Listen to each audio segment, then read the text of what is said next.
আসসালামু আলাইকুম। আজকে একটা আইটেম দিয়ে অনেকগুলো রেসিপি তৈরি করব। মানে বিভিন্ন ভাবে তৈরি করব। সেটা হলো পুলি পিঠা। তো আমার কিছু ফ্রোজেন করা নারিকেল ছিল আর কিছু শুকনো নারিকেল ছিল। দুটোই আমি চিনি শিরার মধ্যে দিয়ে দিলাম।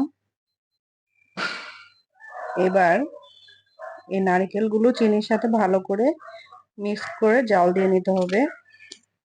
একটু আঠালো আঠালো ভাব হয়ে আসা পর্যন্ত।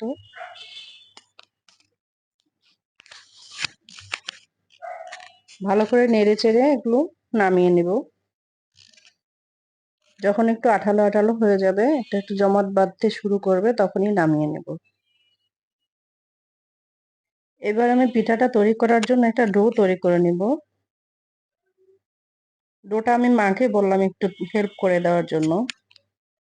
যেহেতু চালের গুঁড়া দিয়ে ডো, আমি সাধারণত খুব একটা অনুমান করতে পারি না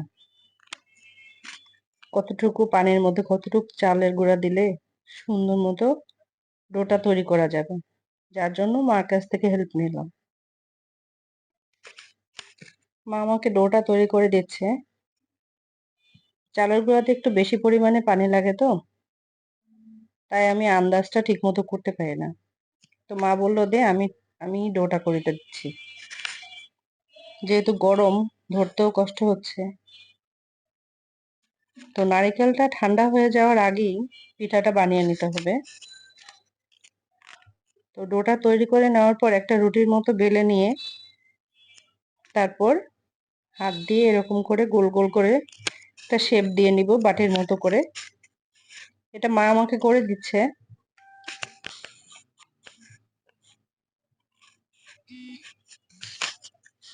যেহেতু এগুলো আগেকার দিনের পিঠা, এগুলো মা চাচিরাই ভালো বানাতে পারে, তাই আমি বললাম ঠিক আছে, মাই করে দিক আজকে।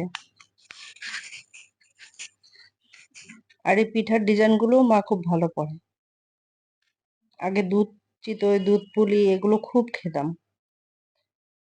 এখন তার অত মিষ্টি খাওয়া হয় না, যার কারণে বানানোও হয় না। তাই বাচ্চারা অনেক কিছু স্বাদই পায় না। আমরা তো এখন সব ফ্রোজেন জিনিস খাওয়া শিখে গেছি, বাচ্চাদেরকেও তাই শিখাচ্ছি। তাই আজকে এই পুলি পিঠার আয়োজন চলছে। বাচ্চাদেরকেও তো চিনতে হবে যে এটার নাম কি বা এটা কিরকম হয় খেতে।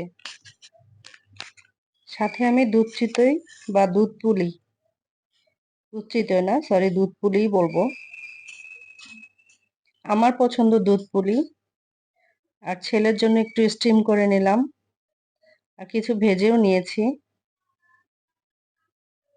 3 রকম স্বাদের দুধ পুলি বা পুলি পিঠা, যে যেটা বললেন, পুলি পিঠা 3 রকম করে বানিয়ে নিলাম। আমি আপনাদের মতো এত সুন্দর করে কথা বলতে পারি না, যার কারণে হয়তো ফেসবুক মামা আমার ভিউটাও বাড়াচ্ছে না, রিচও বাড়াচ্ছে না। তবু আমি চেষ্টা করে যাব যতটুকু সম্ভব আপনাদের পাশে থেকে কাজ করার। অনেকে আমাকে খুব ভালো সাপোর্টও দিচ্ছেন। আমিও আছি সবার পাশে ইনশাল্লাহ। চলুন না সবাই মিলে একসাথে ভালো করে কাজ করি। একজন আরেকজনকে সাপোর্ট দিলেই আমরা সবাই একসাথে উপরে উঠতে পারবো, ভালো কাজ করতে পারবো ইনশাল্লাহ। আর আজকে আমাদের এই পুলি পিঠাটা কেমন হলো অবশ্যই জানাবেন। খেতে কিন্তু অসম্ভব টেস্টি হয়েছে। আল্লাহ হাফেজ।